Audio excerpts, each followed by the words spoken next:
by a multitude of triggers. Those things are not only wonderful things, there are also those triggers that can bring up maybe unpleasant things, unpleasant memories, fears. Fears are the big ones. Fears of snakes, fears of cars crashing, fears of falling down. You could have fears of a million things. I used to fear a snake would crawl under my bed because I saw my robe, the belt to my robe on the floor once in the dark and thought it was a snake. It was terrifying ever after. So there are defining moments that create a sort of starting point for these things that can be triggered later on in life. In 1925, Prince Albert, the Duke of York, was given the assignment to give a speech for his father. He had to give this speech to a live audience at Wembley Stadium, and at that time it held about 125,000 people. And at the same time, the speech would be broadcast to the whole kingdom. Before he walked up to the microphone to give the speech, if you've seen the movie, you remember this scene. He was waiting, and if you think about his face, it was almost like a man waiting to go to the chair. I thought of that later. The halls were dreary. His wife was there supporting him. There were people scurrying around, doing the radio stuff, getting everyone prepared for this momentous speech. And it was his first time that he would be speaking live to the country, to the kingdom. So his wife said, "It's time to go." The Archbishop was there. It's more like going to the chair, right? The priest is there, you know, everybody's saying the last words. And she wishes him well. The Archbishop says, "Oh, I know you're going to do great." He gets up there, he takes that last walk up the stairs. The last person looks at him and says, "Listen, three red lights, steady red, you're on." He says, "Okay." He walks up, he gets to his position, the microphone is there, the box is there with the red light. Everyone in the stadium stands up. You can hear a pin drop. There are horses down in the arena. You can hear them bray, blink, blink, red light, steady.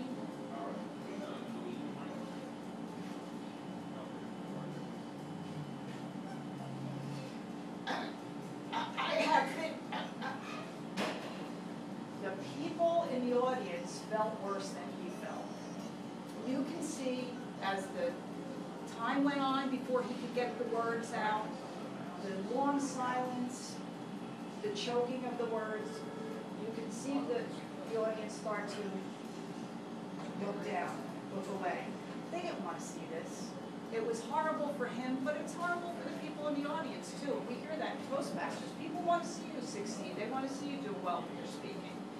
And if you watch this scene, your heart just goes out, because that's the fear. That's the fear of public speaking that we all have. We're going to walk up here, we're going to look out at everything, we're going to go, duh, what do I have to say to you? The brain goes blank, the mouth goes blank, there's no connection. The worst thing for this poor prince was, so that was a defining moment for him, for sure, because he went and he tried to find a way to fix his problem.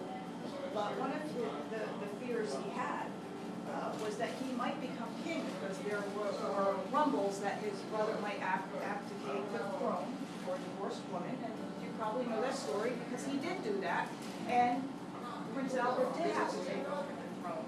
And one of the reasons he didn't want to be king was because he didn't want to speak to people.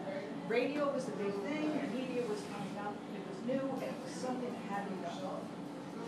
So he went and he found a way to change things. Change. He grew. He worked really hard. Toastmasters gives us the way to work hard. It gives us the path. It gives us two separate pathways on communication, on leadership, and we have a laid out set plan on how how we can grow, how we can become better public speakers. Defining moments. I was 8 years old, 3rd grade. I lived in New Jersey, I moved to Pennsylvania. I moved back to New Jersey, moved back to Pennsylvania. And now in 3rd grade, you're doing a lot of reading in front of the class. And I loved to read. I read so much, I got in trouble for reading because I read things you're not supposed to read when you're in 3rd grade. It was the first couple of days in this new school in Pennsylvania, and I had been in New Jersey a long time, and they asked me, they said, who would like to read? And I said, me, I'll read. And I stood up to read, and it was something simple. It was, Pat threw the ball at the wall. Well, I said it, Pat threw the ball at the wall. I was very proud because I could speak pretty clearly, quickly. I was a good reader. And there was laughing. Everybody started laughing. And even the teacher. And I thought, I really didn't know why they were laughing at me. And then the teacher corrected me. She said, it's Pat threw the bow at the wow. And she said, try it again. So I said again, Pat threw the ball at the wall. Because in New Jersey, that's the way we say it. In Pennsylvania, it's Pal threw the bow at the wow.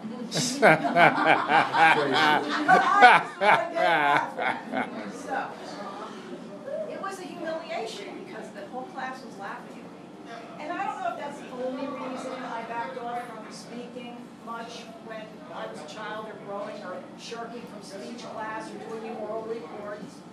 But that was one of those moments where I wasn't sure how I should say things.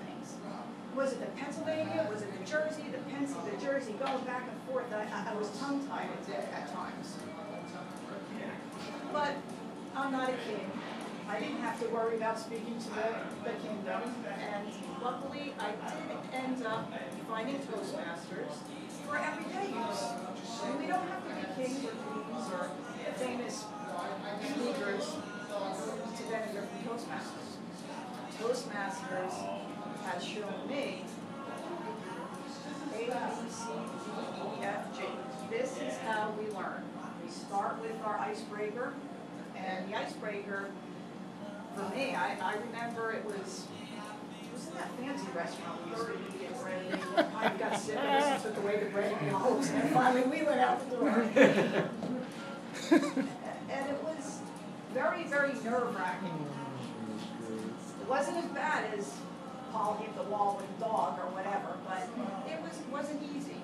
But as I learned through the encouragement and safety of Toastmasters, to be able to stand in front of people and be able to speak as if I'm speaking to one person, it gets better and better. So if you're new and this is your first time here at a Toastmasters meeting, I want to encourage you and excite you to become a member. Become a member of Toastmasters. Face your fear. Make this a defining moment. And sign up. Tonight, $5 off every single one of you. Thank you. Have a good